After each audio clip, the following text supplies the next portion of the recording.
Hello friends, आज हम लोग पढ़ने वाले हैं तल और समतल के बारे में। जैसे कि हम लोग इसके पहले रेखाएं या बिंदु के बारे में कुछ छोटे छोटे शब्दावलियों के परिचित हुए। तल और समतल क्या होता है? जैसे ये बोर्ड है हमारा, व्हाइट बोर्ड। इस व्हाइट बोर्ड पर हम कुछ लिख रहे हैं। ये प्लेन है ना? क्या है? प्लेन है। एरोप्लेन नहीं, प्लेन। इस प्लेन को ही हम लोग समतल कहते हैं। लेकिन गणित की भाषा में इसको हम कैसे जानेंगे, क्या समझेंगे, कुछ प्रॉपर्टीज होती हैं, आइए उस पर डिस्कस करते हैं, चर्चा करते हैं। हमें इस तल को किस तरह से दे सकते हैं? जैसे कोई कागज का एक पेज हो, कोई कागज हो, उसका एक पेज हो, ये कागज है पन्ना, ये क्या है? हमारा तल। लेकिन अगर यहीं से हम इस चीज को मोड़ दिए, आप देखिए, तो दो तल हो गए। एक हमारा प्लेन ये हो गया, एक प्लेन ये हो गया। बात समझिए, आप इसको देख रहे हैं ना, एक प्लेन ये हो गया, एक प्लेन ये हो गया। ठीक है, तो हम कह सकते हैं कि हम पढ़ा चुके थे, जो कोण पढ़ा रहे थे, ये हमारा होता है एक्स अक्ष, ये वाई अक्ष। ये दोनों इसीलिए उपयोग किए जाते हैं किसी प्लेन में, किसी तल में, किसी बिंदु की स्थिति बताने के लिए। मतलब एक्स अक्ष से वो कितनी दूरी पर है, वाई अक्ष से कितनी दूरी पर है, ये बताने के लिए। तो ये जो हमारा प्लेन एक बन रहा है यहाँ प्लेन, इसको हम लोग बोलते हैं तल। तल। और ये तल अगर हर जगह एक समान रूप से फैला हुआ हो, अगर ये हर जगह एक समान रूप से फैला हुआ हो, तो इसी को हम लोग कहते हैं समतल। क्या कहते हैं? समतल। बहुत सिंपल सा कॉन्सेप्ट है, तल या समतल। जैसे एक हम मिरर ले लें या एक कोई भी चीज ले लें, जैसे व्हाइट बोर्ड ही हम ले लिए, बना लिए, ये हमारा क्या कहलाएगा? समतल। ठीक है। और ये हमारा क्या, अगर इसी पॉइंट पर एक हम और बना लें ऐसे, और ये देखिए, आप समझ रहे होंगे, ये दो कागज एक दूसरे को अगर काट रहे हो आपस में, ठीक है, दो कागज अगर एक दूसरे को ऐसे लेके काट रहे हो, तल काट रहे हो, तो ये हमारे एक तल ये हो गया हमारा, दूसरा तल ये हो गया हमारा समतल। बात समझ रहे हैं ना? तो तल को भी गणित में अगर हम मान ले एक दूसरे के ऊपर ओवरलैप कर रहे हैं, काट रहे हैं, तो इस चीज को समझना हमारे बहुत जरूरी है। आइए समझते हैं। तल को समझना हो तो सबसे अच्छा कॉन्सेप्ट है, आप किसी भी कमरे का कोना देखिए। क्या देखिए? कोना। जैसे मैं आपको कुछ बताना चाहूँ, एक घन बना करके, ठीक है ना? घन, हमारा कमरा घनाभ होता है, घन होता है, ये सब आगे पढ़ा जाएगा। जैसे एक बॉक्स है हमारा, ठीक है,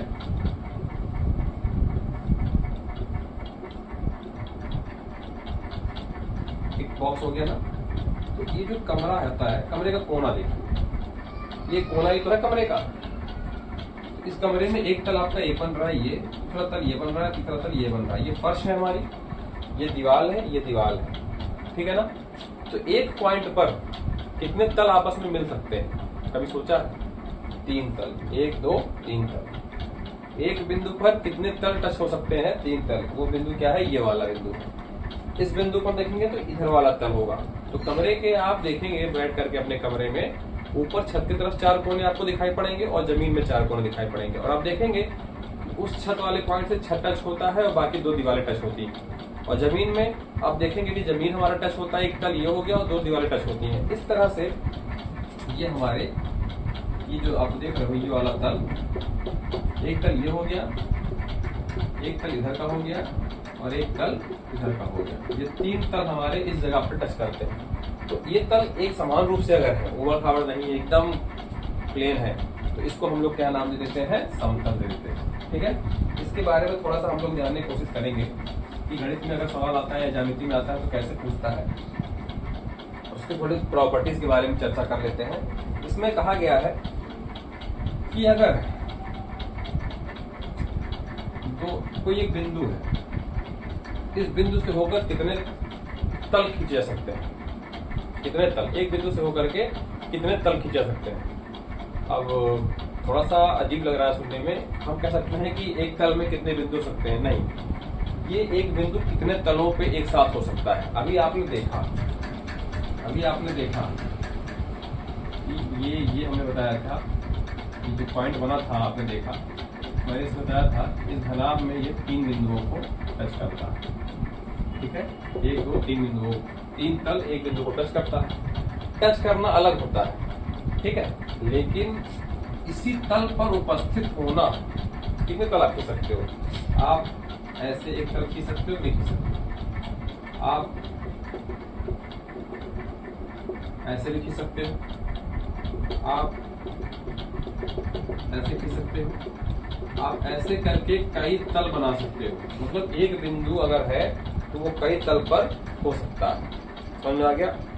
एक बिंदु से असंख्य तल आपके बनाए जा सकते हैं कि वो सभी तलों पर लाई करे, सभी तल पर लाई करे। जैसे एक बोर्ड है, यहाँ पर है, ठीक, ये बोर्ड पे हम बता रहे हैं, अगर इसी के अंदर एक हम बोर्ड ऐसे खड़ा हुआ डाल दें, ठीक, सीधा ऐसे परपेंडिकुलर डाल दें, तो वो भी बिंदु इससे टच हुआ हो सकता है। या थोड़ा सा तिरछा ऐसे हम इसको घुसा दें कोई चीज इसमें, तब भी बिंदु इस पर रहेगा। इस बिंदु से होकर के हम जैसे रेखाएं खींच सकते थे असंख्य, वैसे असंख्य तल भी इस बिंदु से होकर के बनाए जा सकते हैं। अब आइए दो बिंदु, ठीक, दो बिंदु, इससे भी होकर के असंख्य तल आप खींच सकते हो। तो कैसे? तल में हमने बताया था लंबाई चौड़ाई दोनों होती है, ठीक है। आप एक तल इधर खींच सकते हो, एक तल आप इधर खींच सकते हो, एक तल आप इधर खींच सकते हो, एक तल आप इधर खींच सकते हो, एक तल आप इधर खींच सकते हो। बात समझ रहे ना? इन्हीं दो बिंदुओं से होकर के कितने तल जा रहे हैं, अब देख रहे हो कितने तल जा रहे हैं। इधर से भी आप खींच सकते हो। समझिए आप, इसमें ये 2D डायमेंशनल है, 2D 3D बाद में पढ़ेंगे हम लोग। इसमें समझा पाना मुश्किल, इतना मैं बना पा रहा हूँ। अब इसको देखिए कि इन्हीं दो बिंदुओं से, एक बिंदु यहाँ पर था, एक बिंदु यहाँ था, इन दोनों से कितने तल खींचा जा रहा है? असंख्य तल खींच सकते हैं हम लोग, असंख्य तल। कितने तल? असंख्य तल खींच सकते हैं, ठीक है। एक बिंदु रहेगा तब भी हमारे असंख्य तल खींच सकते हैं। एक बिंदु का कॉन्सेप्ट ज्यादा इंपॉर्टेंट नहीं है, दो बिंदुओं पर जाने, दो बिंदु का पूछा जाता है, दो बिंदुओं से कितने तल खींच सकते हैं? कितने समतल? असंख्य समतल। अब आई तीन की बारी। किसकी बारी? तीन बिंदुओं की। अगर हमारे पास तीन बिंदु है, तीन बिंदु है, ये तीन बिंदु, क्या ये तीन बिंदु संरेखीय है? अभी हमने पहले की वीडियोस में बात कर लिया है, हमने पहले की वीडियो में बात कर लिया है। आप लोग अगर उसको ध्यान से देखे होंगे तो आप समझ सकते हैं कि क्या ये बिंदु हमारे संरेखीय बिंदु हैं? जी हाँ, एक सीधी रेखा में है तो ये हमारे क्या कहलाएंगे? संरेखीय बिंदु कहलाएंगे। तो चलिए, हम संरेखीय बिंदु अभी नहीं पढ़ रहे हैं, हम पढ़ रहे हैं समतल के बारे में। ये तीन बिंदु हमारे संरेखीय है, सीधी रेखा में है। तो इससे होकर के कितने तल खींचे जा सकते हैं बताइए? इससे हम अनंत तल खींच सकते हैं। जैसे दो रेखाओं, दो बिंदुओं में खींचे थे ना भाई, एक बिंदु हमने और बना दिया, हम खींच सकते हैं कई तल। देखिए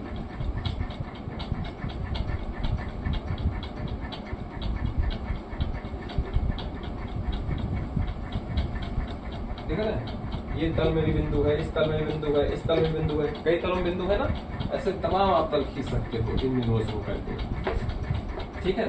दो रेखा, आप तो सोचोगे कि सर क्या कंफ्यूजन कर रहे हो भाई, दोनों में भी असंख्य तल है, तीन बिंदुओं में भी असंख्य तल है, तो इसको पढ़ाई क्यों रहे हो? सब में सेम तो यहाँ पे कॉन्सेप्ट आता है, मैंने पहले पढ़ा चुका है, संरेखीय और असंरेखीय। अगर तीनों बिंदु एक सीधी रेखा में ना हो, बात समझिएगा, यहाँ पे तीनों बिंदु एक सीधी रेखा में संरेखीय है और यहाँ पर असंरेखीय, समझ में आया? तब यहाँ पर तल कितने खींचेंगे? इसमें आपको नहीं पूछा जाएगा, इंपॉर्टेंट नहीं है, बहुत आसान है। असंख्य तल खींचे जाएंगे, आप आसानी से कह दो असंख्य तल। देखिए इसमें एक और केवल एक, आप एक तल बना दीजिए जिसमें ये बिंदु है। अब मैं कहूं ऐसा कोई तल खींचिए जो इन तीनों बिंदुओं से होकर जाए, लेकिन ये तल ना हो, दूसरा तल आप बना ही नहीं सकते हैं। आप प्रयास कर लीजिए। जैसे ये कागज है, इस कागज में मैंने तीन बिंदु बनाए। अब आप देखिए, एक बिंदु, दो बिंदु, तीन बिंदु।